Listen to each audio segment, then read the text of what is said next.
जय हिंद साथियों, मैं अपने इस वीडियो में आपका पुनः स्वागत करता हूं। दोस्तों, आज हम लोग बात करेंगे बेसिकली रोग के बारे में, जिसको अंग्रेजी में डिसीज़ कहते हैं। तो मानव में जो रोग होते हैं, आज इनके बारे में हम लोग समझेंगे कि रोग क्या होता है, क्यों होते हैं, किन इनके क्या कारण होते हैं, रोग कितने प्रकार के होते हैं, ठीक है। तो इनके बारे में हम लोग कंप्लीट जानकारी आज लेंगे। हालांकि अगर हम बात करें तो रोग का ये हमारा फर्स्ट पार्ट होगा।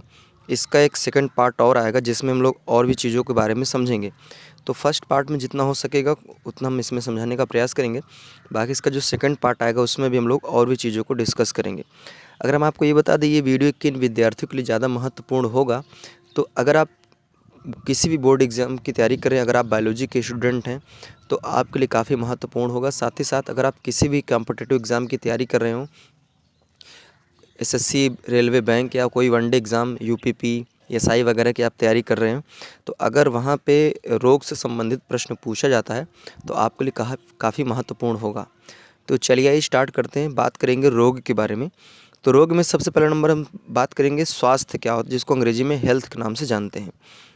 तो अगर हम बात करें स्वास्थ्य किसे कहते हैं, विश्व स्वास्थ्य संगठन अर्थात WHO, world health organization, WHO के अनुसार 1948 में क्या था, इन्होंने स्वास्थ्य के बारे में ये बताया कि स्वास्थ्य का अर्थ ये नहीं है कि रोग मुक्त, यानी कहने का मतलब ये कि कोई व्यक्ति अगर स्वस्थ है तो इसका मतलब ये नहीं है कि वो रोग मुक्त है, ठीक है।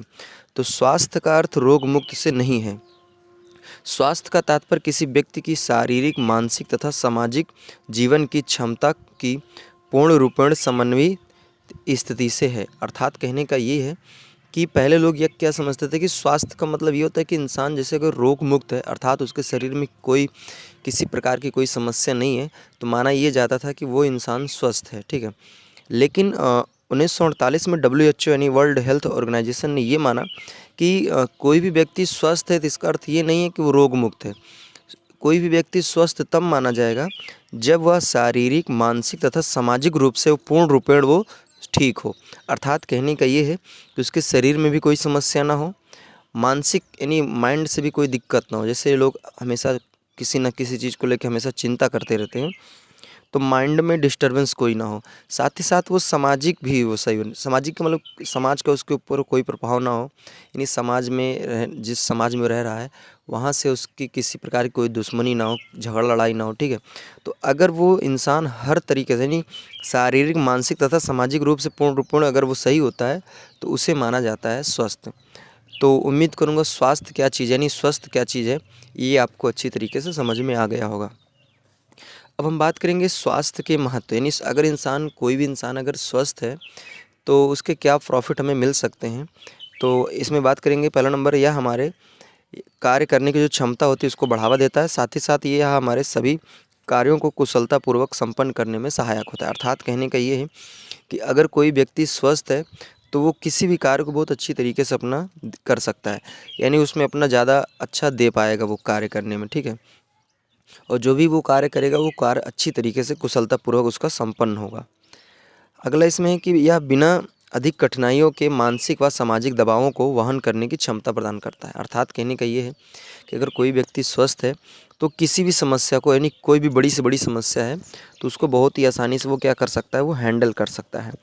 अगला इसमें है कि हमारे जीवन को ये क्या करता है, खुशहाल बनाता है। जाहिर सी बात है अगर कोई इंसान स्वस्थ है, अर्थात कहने का मतलब उसके शरीर में, माइंड में और समाज का उसका कोई प्रेशर नहीं है, तो वो इंसान क्या होगा, खुशहाल होगा। जैसे एग्जांपल में आप बच्चों को ले सकते हैं, तो बच्चे देखते हैं वो हमेशा हंसते रहते हैं, खेलते रहते हैं। दरअसल न तो उनके शरीर में कोई समस्याएं होती हैं, न तो उनके कोई दिमाग में समस्याएं होती। जैसे बच्चा क्या होता है जब बड़ा होता है, मान लीजिए भी जैसे आप तैयारी कर रहे हैं, ठीक है, तो आपके शरीर माइंड में प्रेशर है कि हमें परीक्षा क्लियर करना है, तो उस प्रेशर में आप पढ़ाई ज़्यादा करते हैं।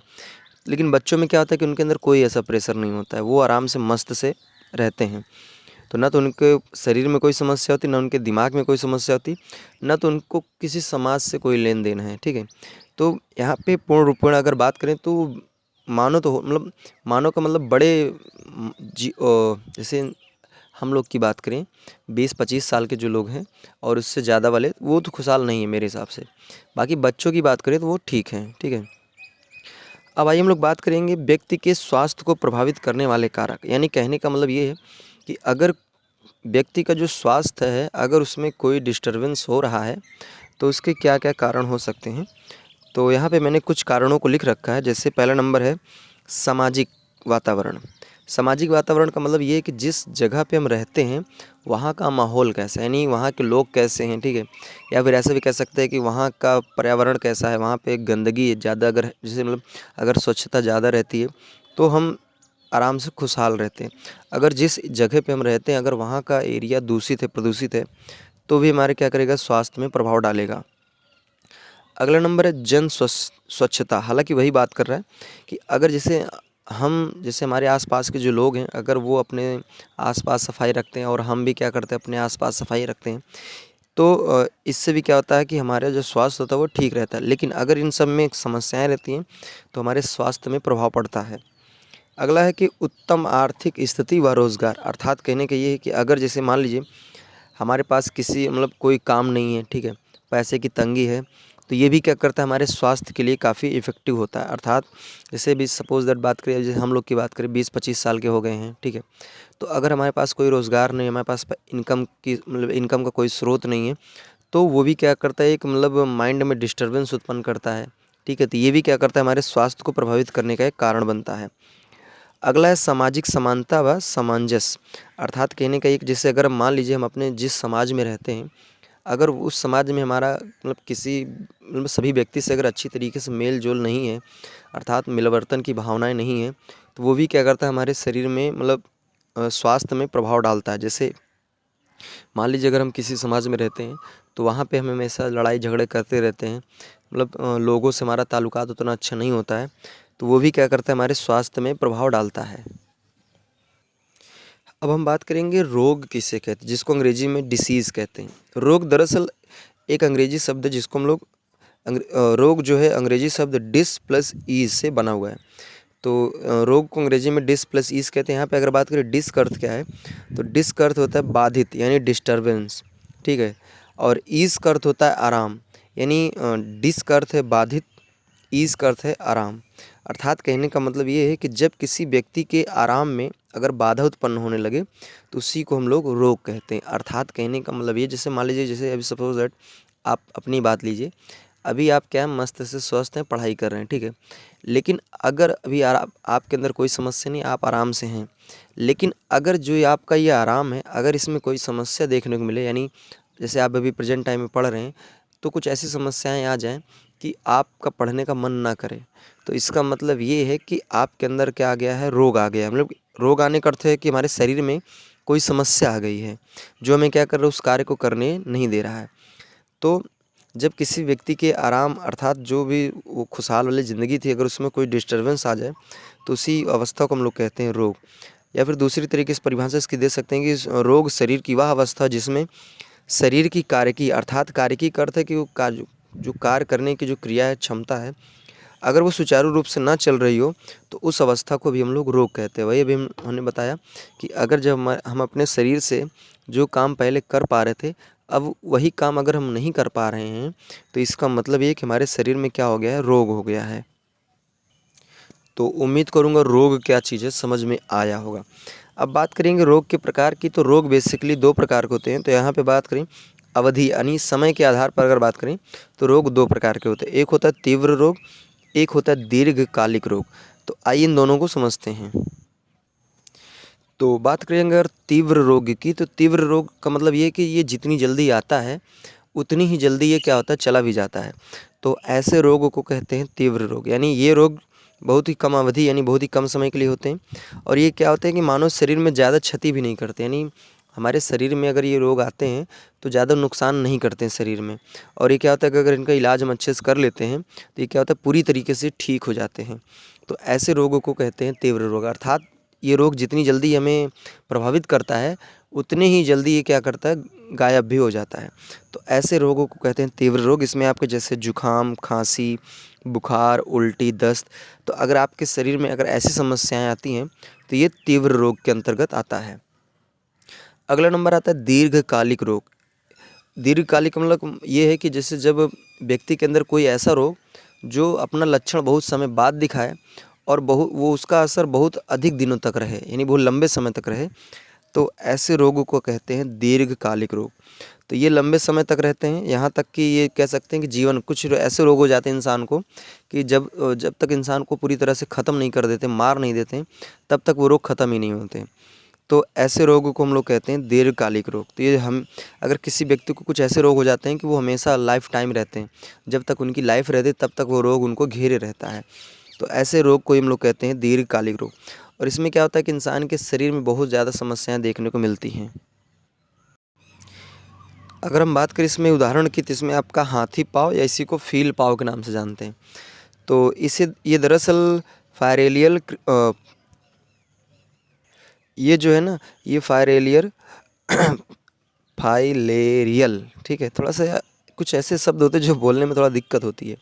तो ये कृमि द्वारा क्या होते हैं, ये रोग उत्पन्न होते हैं। तो फील पाँव या हाथी पाँव, इसमें क्या होता है कि इसमें क्या क्या समस्याएं देखने को मिलती हैं। इसमें इंसान के जो पाँव होते हैं, यानी जो पैर होते हैं, वो हाथी की तरह मोटे हो जाते हैं, या फिर हाथ जो होते हैं वो मोटे हो जाते हैं, या फिर स्तन जो होता है वो अधिक बड़ा हो जाता है। तो इस तरह की समस्याएं इसमें देखने को मिलती हैं। साथ ही साथ जो कैंसर होता है, कैंसर, एड्स हो गया, मधुमेह यानी आपका शुगर हो गया, दमा जो हो गया, तो ये सब समस्याएं क्या होती हैं, आपकी दीर्घकालिक में आती हैं। जैसे कैंसर की बात करें तो कैंसर जब किसी व्यक्ति को हो जाता है तो वो पूरी तरह से उसको ख़त्म करके ही अपना वो वहाँ से प्रस्थान करता है। उसी तरह एड्स हो गया, मधुमेह, दमा, तो ये सब समस्याएं ऐसी समस्याएं होती हैं कि जिस इंसान को हो जाती हैं तो उसको लाइफ टाइम, यानी जब तक उसका जीवन रहता है तब तक ये समस्याएं उनको घेरी रहती हैं। तो ये सभी आपके क्या होंगे, दीर्घकालिक रोग में आएंगे। अगला नंबर समझेंगे रोगों के कारण, यानी जो रोग इंसान के अंदर हो रहे हैं उनके क्या क्या कारण होते हैं। तो इसमें बेसिकली दो कारण हैं, इसका एक तात्कालिक कारण है और एक सहायक कारण है।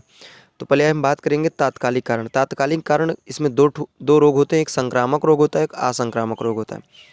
तो तात्कालिक कारण का मतलब ये है कि जैसे ये रोग क्या होते हैं, बहुत जल्दी अपना संकेत देते हैं, तो तो इसे हम तात्कालिक कारण कहते हैं।